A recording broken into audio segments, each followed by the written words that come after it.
Chico, what you doing over there, boy? Today we're doing jolly ball at the schoolyard. He's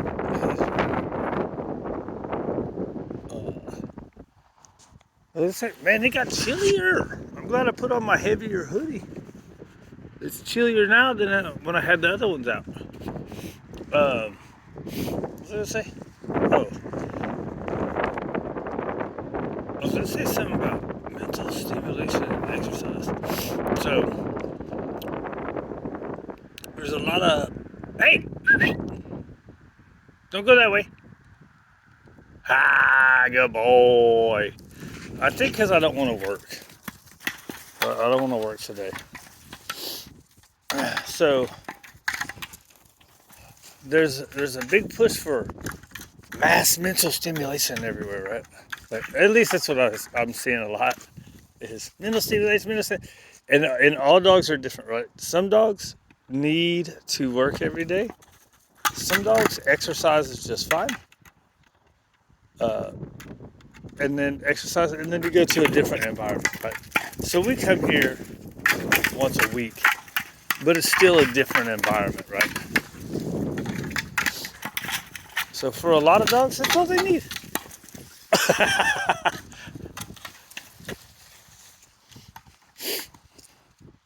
Actually, I would say for most dogs.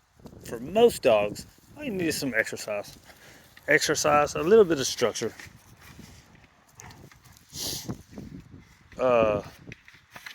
And mental stimulation, which could be something as simple as going a different route. If you always walk, like say this street right here, you always walk down this street and that street. You know what? One day, go down that street. Right? One day, come over here and just don't even walk, right? Let them kind of do what they want in here. Or, park by their house, by your house, whatever. You know what I mean. I had a point, but I think I already lost it. Oh. Another one is, there's this big, oh, yeah. I thought it was going to go off in front of me. It's a big push that all dogs have to be friends with all other dogs. Quite honestly, your dog doesn't need to have other dog friends. It's good for them. But what I've seen a lot of is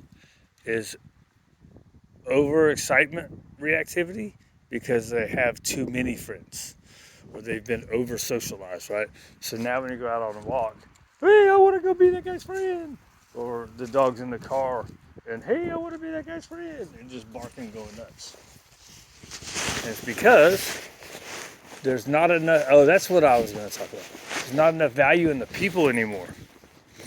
Right? So, of course, I haven't been doing this for that long, right? So I can't really say how long the rescue crisis has been going on. I mean, I know there's been dogs in shelters forever. I mean, with as bad as it is here in Texas. Hey, get back over here. Good boys. But dogs used to have a purpose in our life. Oh yeah, that's the other thing I was going to make a point about. Dogs used to have a purpose in the family, right? Or they used to have to fit into the family. And there's a big push with, as much as I love the food and I wish that the positive only thing would work for every single dog and every single family, it's just realistically it doesn't. I just see it all the time. And I think more often than not, it would work for the dog, but it doesn't work for the people, right? So we got to get as much of it that way as we can. But it's just unrealistic to think that people are going to change their whole day and their whole family lifestyle to do something with a dog. And then they'll say, we're not saying that. You are. I mean, I've seen people telling people to have treats on the dinner table and toss it down to the dog while they're on the dog. You know what? Just put the dog on the dog bed. Put your foot on the leash. Every time it tries to get up, because people don't want to put the dog in the crate all day long, right? which is the easiest thing. Dog's a puppy, put it in the crate, let's learn to settle down. People don't want to do that, right? So you know what? Put the leash on the dog, sit down, put the dog next to the table. If you want to sit there and toss treats to it while it's being calm and cool, then do it. If you don't, just put your foot on the leash. The dog's going to get used to, in time, just laying there doing nothing. Because he's going to try to get up and walk off. He's going to lay back down. So that's the least. We're trying to make so much stuff, it seems, that the people have to do so much for the dog when the dog is going to adjust. You know what I mean? The dog is going to see how we live, and they're going to be good. As long as we're fulfilling their exercise needs and the mental needs of the dog itself, right? Some dogs, you better be working it. Some dogs, you get 1-2 minutes of obedience while it's a little puppy, and then you can be like, whatever. You know what I mean? I think that's where we're getting a lot of problems, is we're trying to change the human life to the dog world instead of letting the dog adjust to the human world and learn the rules in it. And we want all dogs to be friends with everybody. All these dog parks everywhere. I want to go to the dog park and let my dog have 5 million dog friends, and then the dog doesn't care about anything you say.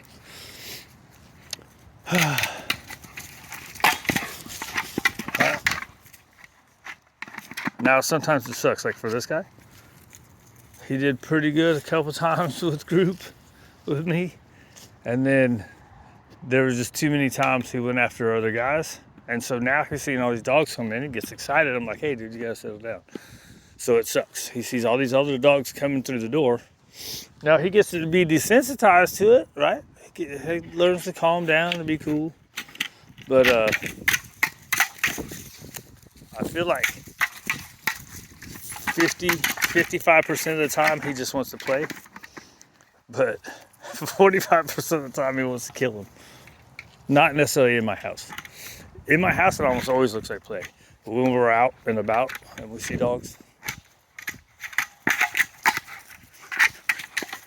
and I don't have space for integrations, too many dogs, not enough space, which was an accidental occurrence.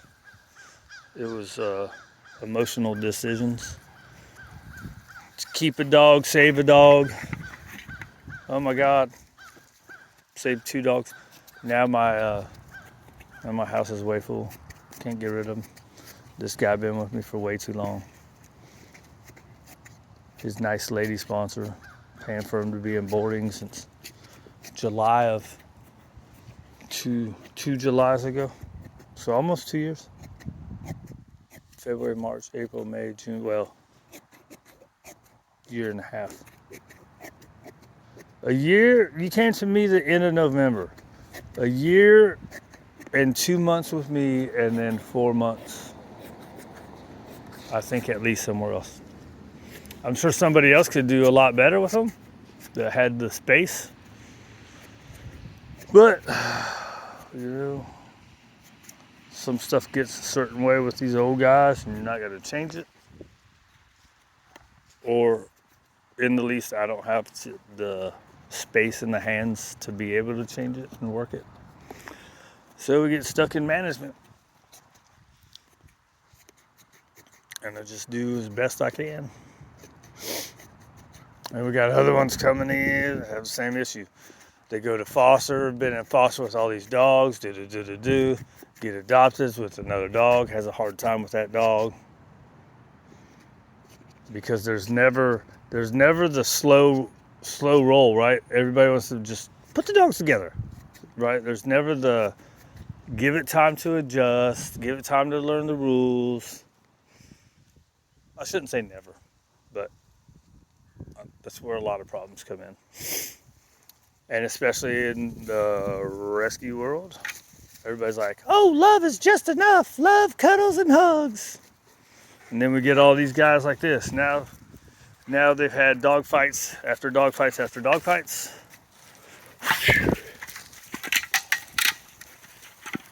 And it's much harder. Whereas if we started with structure, which structure is love to a dog, it's just not human love. We want to start with human love food. I mean, everything. For me, everything starts with food anyways, but.